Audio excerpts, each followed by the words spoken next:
5 global financial institutions that finance debt along with discussion of their pros and cons in the financial cycle. First, we have the International Monetary Fund or IMF.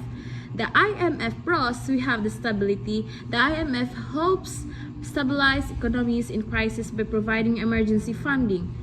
Policy support, it offers policy advice and technical assistance to improve economic management. Global cooperation encourages international monetary cooperation and balanced trade growth.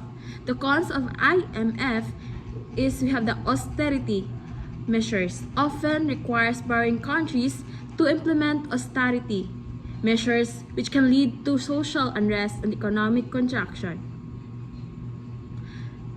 Sovereignty issues. Intervention can be seen as infringing on national sovereignty.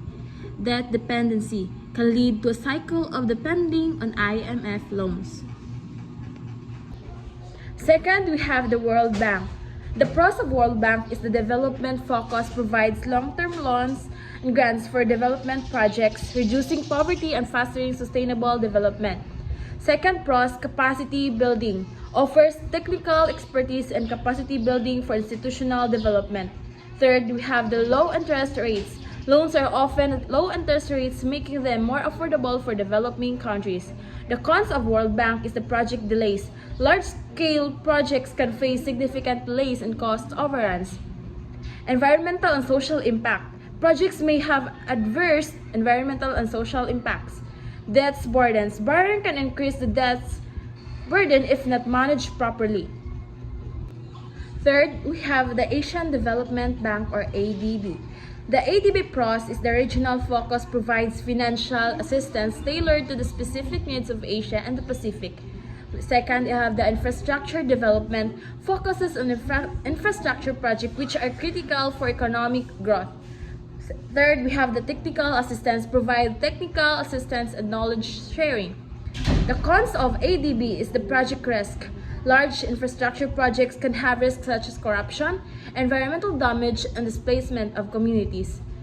Third, we have the debt accumulation. Countries can accumulate significant debt, potentially leading to financial stability.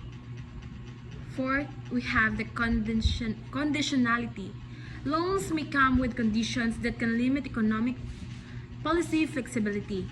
Fourth, we have the European Investment Bank or EIB. The pros of EIB is the support for EU policies, finances projects that align with EU policy objectives such as sustainability and innovation. Second, we have the low-cost financing, provides low-cost, long-term financing for a wide range of projects. Third, we have the economic growth, supports economic growth and job creation within the EU and neighboring countries.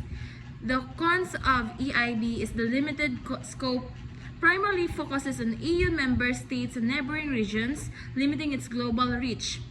The political influence, projects can be influenced by political consideration within the EU. Risk of overextension, large funding commitment can risk overextension in times of financial instability. The last, we have the African Development Bank. The pros of African Development Bank. Regional development focuses on the unique needs of African countries, promoting regional integration and development. The capacity building provides technical assistance and capacity building to improve governance and institutions. Private sector support encourages private sector development and investment. The cons. The resource constraints. Limited resources compared to global institutions like the World Bank or IMF. Debt sustainability. Borrowing can lead to debt sustainability issues for African countries. Implementation challenges. Projects can face significant implementation challenges including political instability and governance issues. In summary, these institutions play critical roles in the global financial system, providing necessary funding and support for economic development and stability. However, their involvement often comes with challenges such as the potential for increased debts, estrangement, conditionalities, and the risk of social and environmental impacts. the Philippine National Bank respective services inbound and outbound and the pros and cons. The Philippine National Bank or PNB offers a wide range of inbound and outbound services to cater to the needs of its customers. Here's an overview of these services. Inbound services. Inbound services are those that customers access while engaging directly with PNB within the Philippines or through its local facilities. Deposit services. Savings accounts, various types of savings accounts with different features and benefits. Current accounts, checking accounts for individuals and businesses. Time deposits, fixed terms deposits with competitive interest rates. Second, the loan services. Personal loans, unsecured loans for personal use, including for education, travel, or medical expense.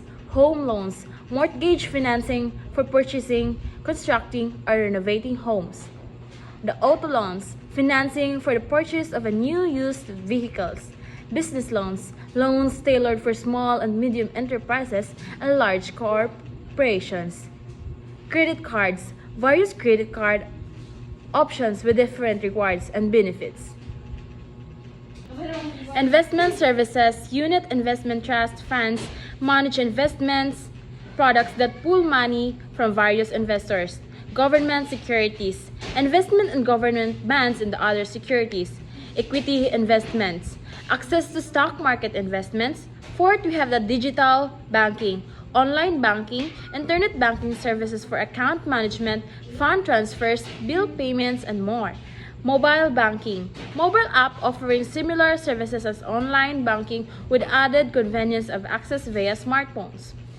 ATM services, wide network of ATMs for cash withdrawals, balance inquiries, and fund transfers. Insurance, life insurance, various life insurance products to protect individuals and families. Non-life insurance, coverage for property, health, travel, and other non-life insurance needs. Seeks to have the remittances. Domestic remittance services for transferring money within the Philippines. International remittances, receiving funds from overseas through PNB branches and partner institutions. The outbound services of PNB. Outbound services are those that facilitate international transaction or services for customers residing outside the Philippines or dealing with foreign entities. First, we have the international remittances, sending money abroad. Services for sending money to other countries supported by PNB's international branches and partnerships. PNB Global Filipino Card, a reloadable cash card for beneficiaries in the Philippines to receive remittances from abroad. Foreign exchange services, currency exchange, buying and selling of foreign currencies and competitive rates. Forex trading, services for clients engaged in foreign exchange trading. Overseas banking, international branches. PNB has branches and offices in key global locations such as the United States, Canada, Europe, Middle East, and Asia, providing banking services to Filipino abroad. Offshore banking services tailored for international clients, including offshore deposits, accounts, and investments or products. Fourth, we have the trade finance, letters of credit facilitating international trade by providing LCs to ensure payments to exporters. Export-import services, financing support for business engaged in exports and import activities. Fifth, we have the cross-border loans, foreign currency loans providing loans in foreign currencies for business and individuals with international financial needs. Multinational corporate services, customized banking solution for multinational corporation operating in or within the Philippines. Six, to have the global cash management solutions services designed to manage cash flow efficiently for business with international operations. Electronic funds transfer, facilitating swift and secure transfer of funds globally. PNB's comprehensive range of inbound and outbound services ensures that it caters to the diverse needs of its customers, whether they are local or international. individuals or businesses. This wide array of services helps PNB maintain its position. The Philippine National Bank is one of the largest and oldest banks in the Philippines. Here are the pros and cons associated with operations and services. The pros, we have the extensive network. Reach. PNB has vast network of branches and ATMs throughout the Philippines as well as the overseas branches providing accessibility for both domestic and international customers. Convenience. This extensive presence makes it easy for customers to access banking services. Second, diverse product offerings. Range of services offers a wide array of financial products including savings and checking accounts, loans, credit cards, investment services, and insurance products.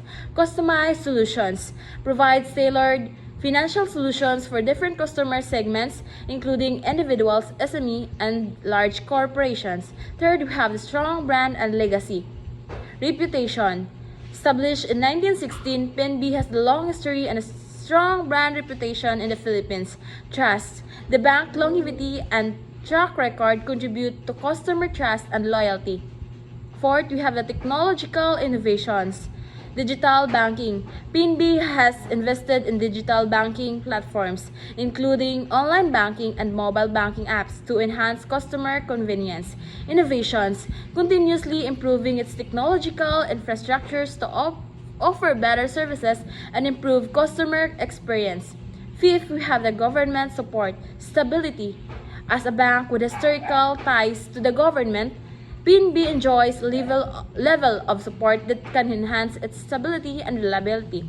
Policy participation often involved in government-initiated financial programs and schemes. The cons of Philippine National Bank. First, we have the operational challenges.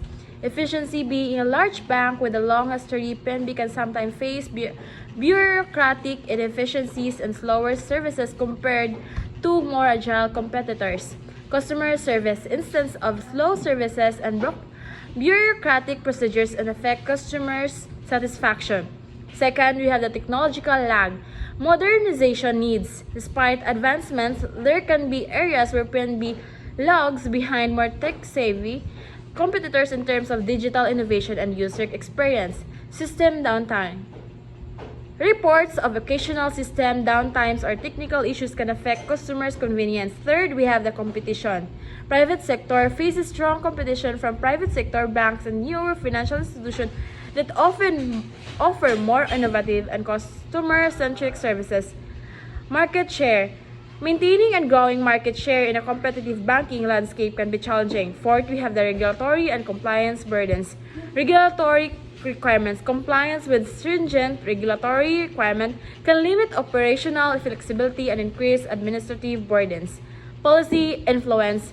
Government employees and policy changes can impact strategic decisions and operational efficiency. Fifth, we have the risk management. Credit risk. Like many large banks, PNB is exposed to credit risk, particularly in times of economic downturns, which can lead to increased non-performing loans. Operational risk.